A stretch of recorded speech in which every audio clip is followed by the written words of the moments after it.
Hi, I'm the face behind this faceless channel. I'm Patty Blue Hayes. I want to thank you for subscribing. I hope you've been finding the videos helpful. And I wanted to talk today about passive suicidal ideation because this is September, and September is a big month for suicide awareness and prevention. And I know that with breakups, we can be thrown into the depths of really dark, dark times. And I wanted to just share something from my own experience that maybe you can relate to, and maybe it will help save someone. So, passive suicidal ideation, in my understanding, keep in mind, I'm not a mental health professional, I'm not a doctor, I'm not a therapist. I'm trained as a coach and I have life experience and I do have some mental health training. But I'm just speaking from what my experience is. So the passive suicidal ideation are things like when I would think, I just wish I could sleep forever and this pain would be gone when I woke up. Or I just wish a car would hit me and just end my misery and it would just be over. Or, you know, maybe there's some disease that'll just take me out and I won't have to feel this pain anymore. And I do recall thinking, if I could just be put in a coma, and just bypass this because it was just so painful day and night, emotional pain. And it's exhausting. If you're going through that, you know how exhausting it is. So here's the danger with the passive suicidal ideation is that it puts us at risk for actually taking action and taking action toward an active suicide.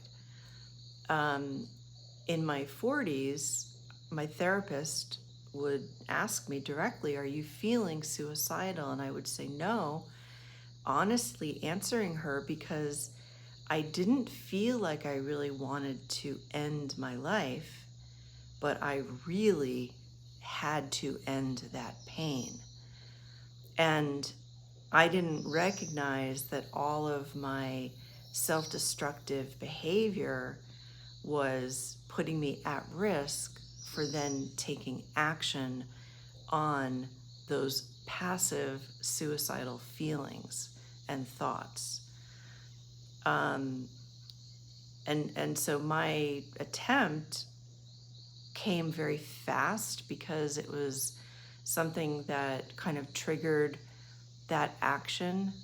I was already in like a dark abyss, and then that one thing happened that just kind of pushed me over the edge.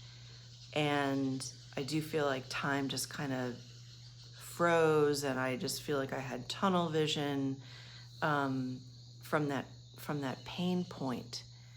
So I think it's really important to know that if you have that passive suicidal ideation, to talk about it, to get help, to use a lifeline, talk to a trusted friend or family member or a counselor, or use an app.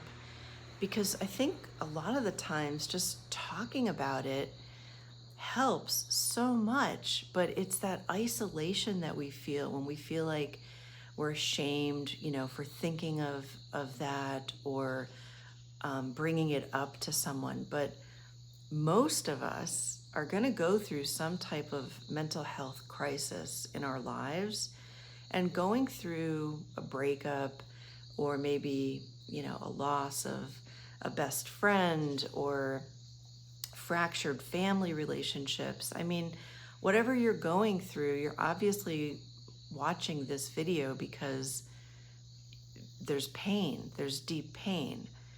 So I would encourage you to reach out and talk or text, call a stranger on a lifeline, but express what's going on.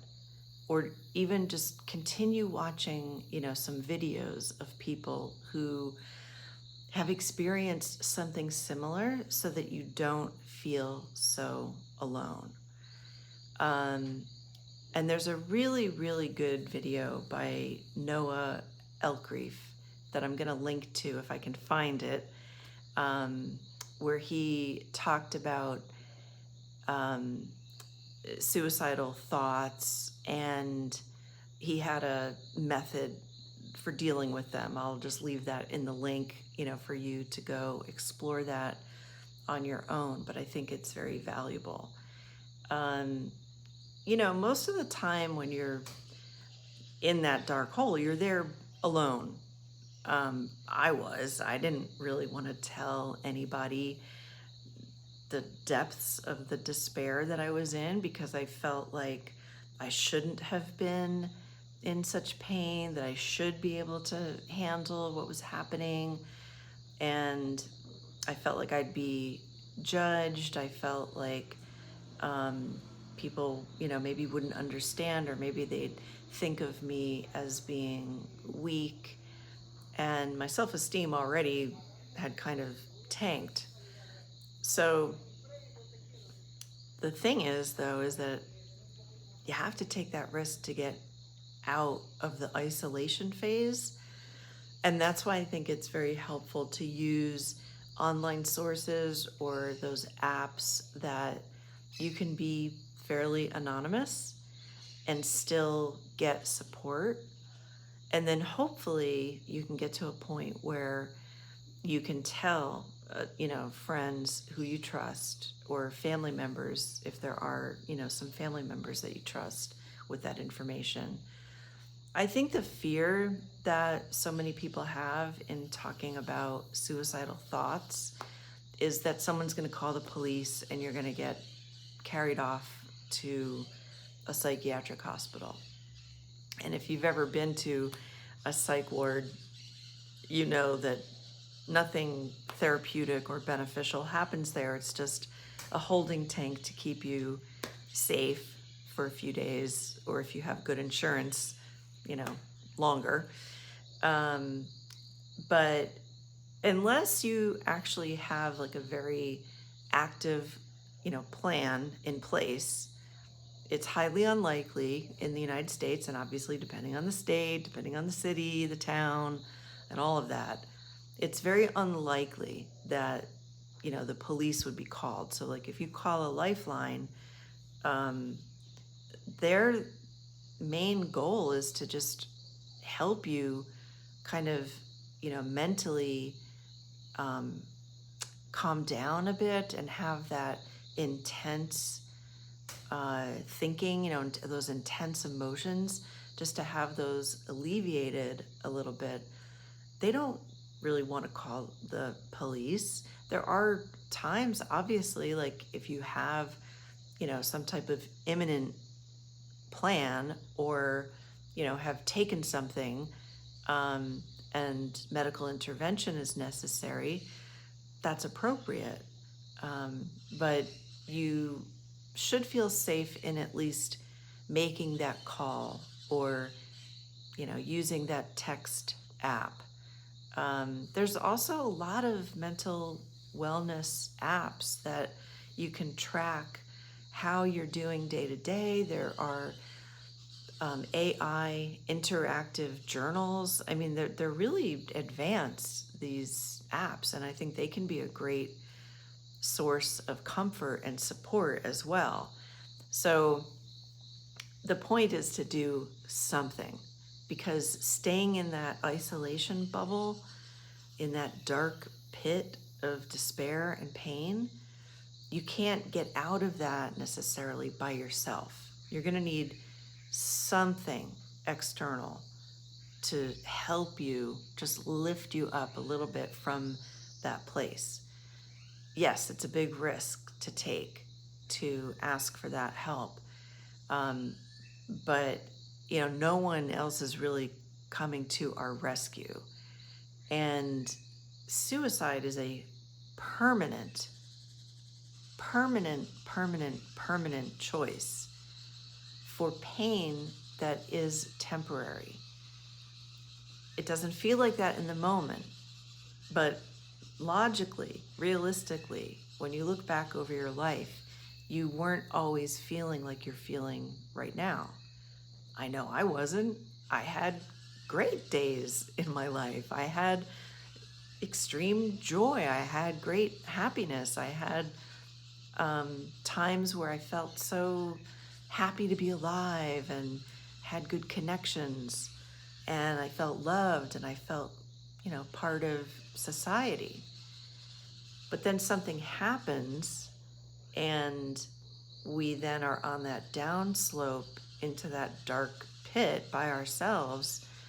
And that thinking gets shifted by whether it's depression or, situational trauma or whatever that is. Our previous logical, rational thinking is then skewed, and we think this is forever.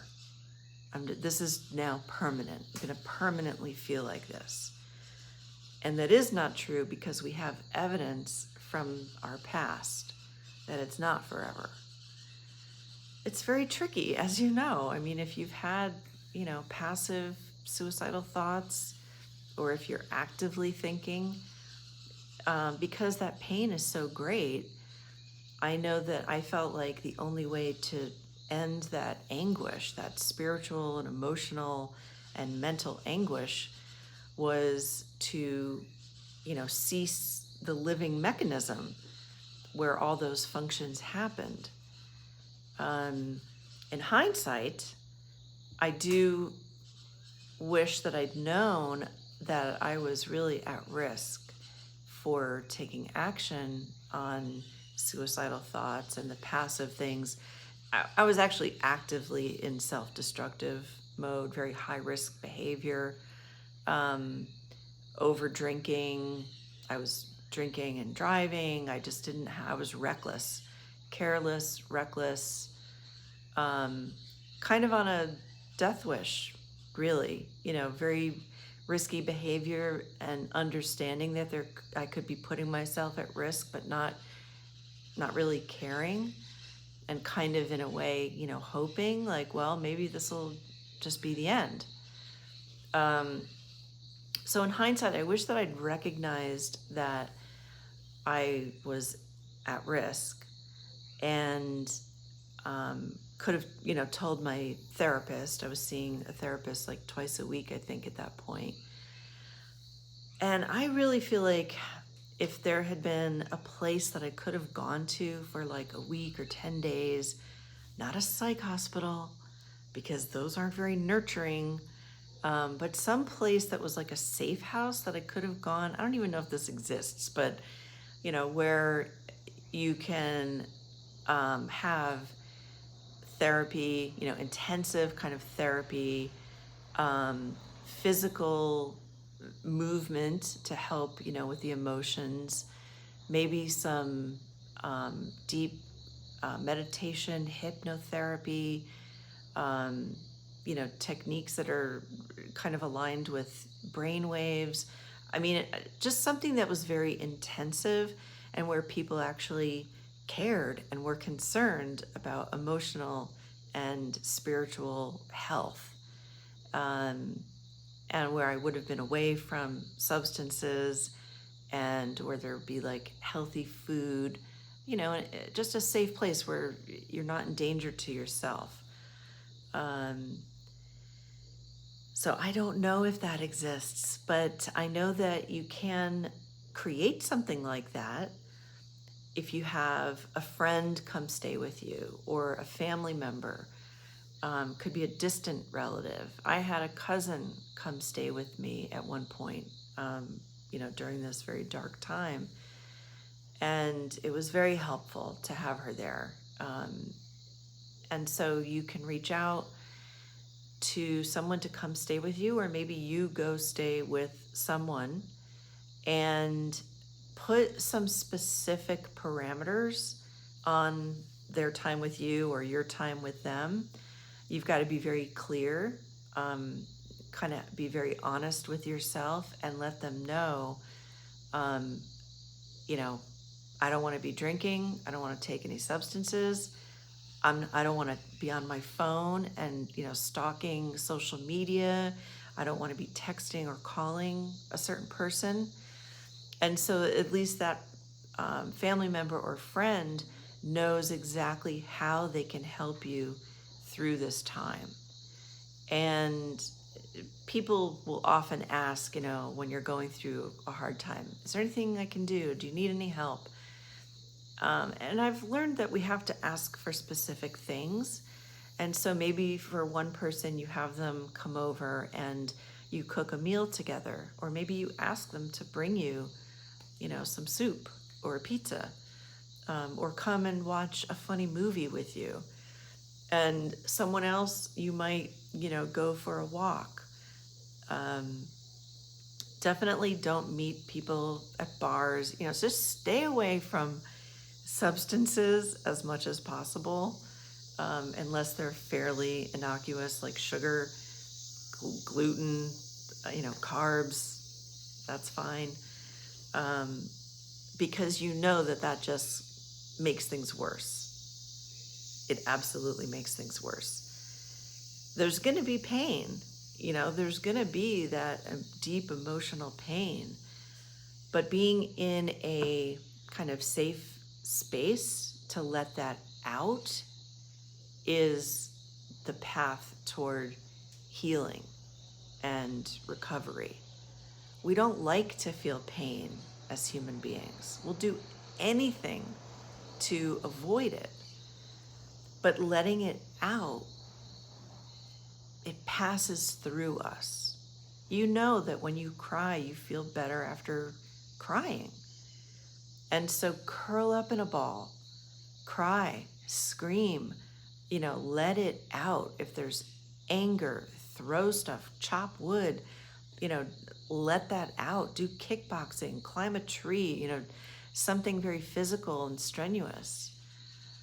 Letting that emotion process through the body and release it is incredibly healthy and beneficial. So that's kind of what I've learned from my experience that I wanted to share with you. I hope there's something helpful that you can take away from this, and that you'll be good to yourself, and that you will reach up from that dark hole and ask for help. It's essential. It's crucial that you do that. And just keep in mind that nothing is forever. Nothing is permanent. So this pain is not permanent. Don't make a decision that is permanent on a situation that is fluid.